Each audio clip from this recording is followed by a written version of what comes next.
Hi ನಮಸ್ಕಾರ. ನಾನಂದನ್, ನೀವು ನೋಡ್ತಾ ಇದ್ದೀರಾ ನಮ್ಮ ಇಷ್ಟ.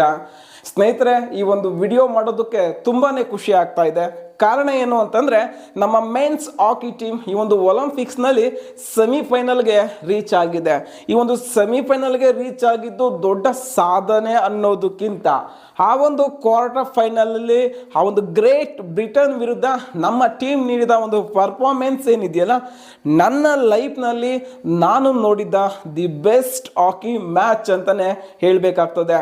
ಯಾಕೆ ಅಂತಂದರೆ ಸ್ನೇಹಿತರೆ, ಸೊ ಇಲ್ಲಿ quarter final India versus great Britain. So ಎರಡು ಕೂಡ ಫೇವ್ರೇಟ್ ಟೀಮ್ಸೇ, ತುಂಬ ಸ್ಟ್ರಾಂಗ್ ಇದ್ದಾವೆ. ಸೊ ಫಸ್ಟ್ ಕ್ವಾರ್ಟರ್ನಲ್ಲಿ ಯಾವುದೇ ಗೋಲ್ ಅನ್ನೋದು ಬರಲಿಲ್ಲ. ಸೆಕೆಂಡ್ ಕ್ವಾರ್ಟರ್ನಲ್ಲಿ ಸೊ ಭಾರತಕ್ಕೆ ಮೊದಲ ಗೋಲ್ ಅನ್ನೋದು ಬರ್ತದೆ. So Harmanpreet so penalty ಕಾರ್ನರನ್ನು ಸೊ ಗೋಲ್ ಆಗಿ ಕನ್ವರ್ಟ್ ಮಾಡ್ತಾರೆ. ಅದಾದಮೇಲೆ ಇಂಗ್ಲೆಂಡ್ ಪ್ಲೇಯರ್ಸು ಕೂಡ ಒಂದು ಸ್ಟ್ರೈಟ್ ಗೋಲನ್ನು ಬಾರಿಸಿ ಸ್ಕೋರನ್ನು ಲೆವೆಲ್ ಮಾಡ್ತಾರೆ. ಸ್ನೇಹಿತರೆ, ಈ ಒಂದು ಟೈಮಲ್ಲೇ ಸೊ ನಮ್ಮ ಇಂಡಿಯನ್ ಮೆನ್ಸ್ ಹಾಕಿ ಟೀಮ್ಗೆ ಒಂದು ಶಾಕ್ ಎದುರಾಗ್ತದೆ. ಸೊ ಅಲ್ಲಿ ಆ ಒಂದು ಅಮಿತ್ ಅಂತಕ್ಕಂಥ ಪ್ಲೇಯರ್ ಸೊ ಒಂದು ಬಾಲನ್ನು ಸೊ ಕನ್ವರ್ಟ್ ಮಾಡ್ತಿರ್ಬೇಕಾದ್ರೆ ಸೊ ಇಂಗ್ಲೆಂಡ್ ಪ್ಲೇಯರ್ಸ್ಗೆ ಆ ಒಂದು ಸ್ಟಿಕ್ ಬಡಿದು ಸೊ ಅಮಿತ್ಗೆ ರೆಡ್ ಕಾರ್ಡ್ ನೀಡ್ತಾರೆ. ಸೊ ಅದರ ಅರ್ಥ ಏನು ಅಂತಂದರೆ, ಅಮಿತ್ ಆ ಒಂದು ಮ್ಯಾಚಲ್ಲಿ ಇನ್ನೂ ಆಡೋ ಹೋಗಿಲ್ಲ. ಜಸ್ಟ್ 10 ಪ್ಲೇಯರ್ಸ್ ಮಾತ್ರನೇ ಆ ಒಂದು ಮ್ಯಾಚ್ ಪೂರ್ತಿ ಆಡಬೇಕಾಗ್ತದೆ. ಸ್ನೇಹಿತರೆ, ಈ ಕಡೆ ಇಂಗ್ಲೆಂಡ್ ಕಡೆ 11 ಜನ ಪ್ಲೇಯರ್ಸ್ ಇದ್ದಾರೆ, ನಮ್ಮ ಇಂಡಿಯಾ ಕಡೆ 10 ಪ್ಲೇಯರ್ಸ್.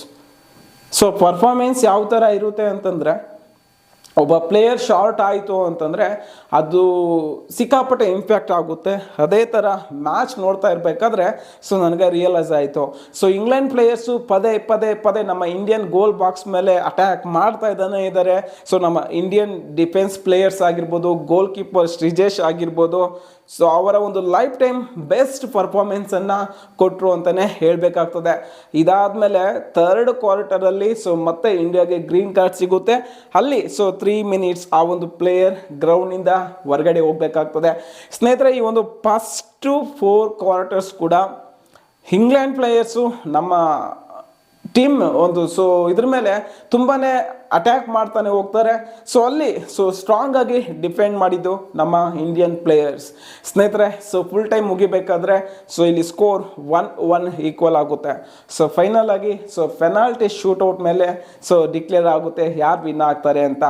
ಇಲ್ಲಿ ಫಸ್ಟ್ ಇಂಗ್ಲೆಂಡ್ 2 ಬಾರಿಸ್ತಾರೆ, ಮತ್ತೆ 2 ಬಾರಿಸ್ತಾರೆ. ಸೊ ಅಲ್ಲಿ ಈಕ್ವಲ್ ಆಗುತ್ತೆ.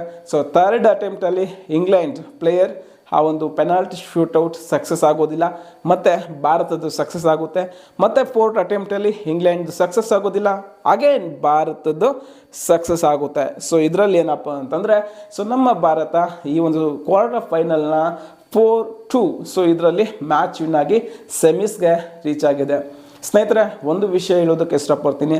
ನನ್ನ ಲೈಫ್ನಲ್ಲಿ ಸೊ ನಾನು ನೋಡಿರ್ತಕ್ಕಂಥ ದಿ ಬೆಸ್ಟ್ ಮ್ಯಾಚ್ ಅಂತಲೇ ಹೇಳಬೇಕು. ಯಾಕೆ ಅಂತಂದರೆ, ಸೊ ಈಗ ಒಂದು 10 ಪ್ಲೇಯರ್ಸ್ ಇದ್ದಾರೆ ಅಂತಂದರೆ, ಇನ್ನೊಂದು ಟೀಮ್ನಲ್ಲಿ 9 ಪ್ಲೇಯರ್ಸ್ ಇದ್ದಾರೆ ಅಂತಂದರೆ ಅದರ ಇಂಪ್ಯಾಕ್ಟ್ ಅನ್ನೋದು ತುಂಬಾ ಬೀಳುತ್ತೆ.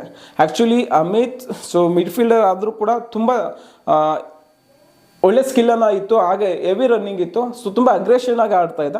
ಸೊ ಆ ಒಂದು ಮೊಮೆಂಟಲ್ಲಿ ಈ ಥರ ಆಗಿಬಿಡ್ತು ಅಂತಂದರೆ ಅದು ಸೊ ಒಂದು ಪ್ಲೇಯರ್ಸ್ ಒಂದು ಮಾನಸಿಕವಾಗಿ ಕುಗ್ಗೋಗ್ಬಿಡ್ತಾರೆ.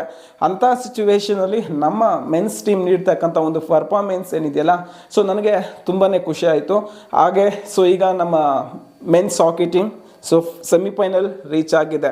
ಸೊ ನೋಡೋಣ, ಸೊ ನಮ್ಮ ಇಂಡಿಯನ್ ಮೆನ್ಸ್ ಹಾಕಿ ಟೀಮ್ ಮತ್ತು ಈ ಒಂದು ಒಲಿಂಪಿಕ್ಸ್ನಲ್ಲಿ ಸೊ ಒಂದು ಮೆಡಲ್ ವಿನ್ ಆಗಲಿ. ಸೊ ಮೆಡಲ್ ಏನು, ಗೋಲ್ಡ್ ಮೆಡಲೇ ವಿನ್ ಆಗಲಿ ಅಂತ ಸೊ ಮನಸ್ಸಿಂದ ಆ ದೇವರಲ್ಲಿ ಕೇಳ್ಕೊಳ್ತಾ ಸೊ ಈ ಒಂದು ಸಣ್ಣ ವಿಡಿಯೋವನ್ನು ಇಲ್ಲಿಗೆ ಮುಗಿಸ್ತಾ ಇದ್ದೀನಿ. ಸೊ ದಯವಿಟ್ಟು ಎಲ್ಲರೂ ಕೂಡ ಸೊ ನಮ್ಮ ಇಂಡಿಯನ್ ಮೆನ್ಸ್ ಹಾಕಿ ಟೀಮ್ಗೆ ಆಲ್ ದ ಬೆಸ್ಟ್ ಹೇಳಿ, ಅಗೇನ್ ಒಲಿಂಪಿಕ್ನಲ್ಲಿ ಚಾಂಪಿಯನ್ ಆಗಿ ಗತಕಾಲದ ದಿನಗಳು ವಾಪಸ್ ಬರಲಿ ಅಂತ ಆಶೀರ್ವಾದ ಮಾಡಿ ಅಂತ ಹೇಳ್ತಾ ಇಲ್ಲಿಗೆ ಈ ಒಂದು ಸಣ್ಣ ವಿಡಿಯೋವನ್ನು ಮುಗಿಸ್ತಾ ಇದ್ದೀನಿ. ಹಾಗೆ ನಮ್ಮ Indian men's hockey team performance ನಿಮ್ಗೆ ಏನು ಅನಿಸ್ತು ಅನ್ನೋದ್ರ ಬಗ್ಗೆ ಕಾಮೆಂಟ್ ಮಾಡಿ. Thank you.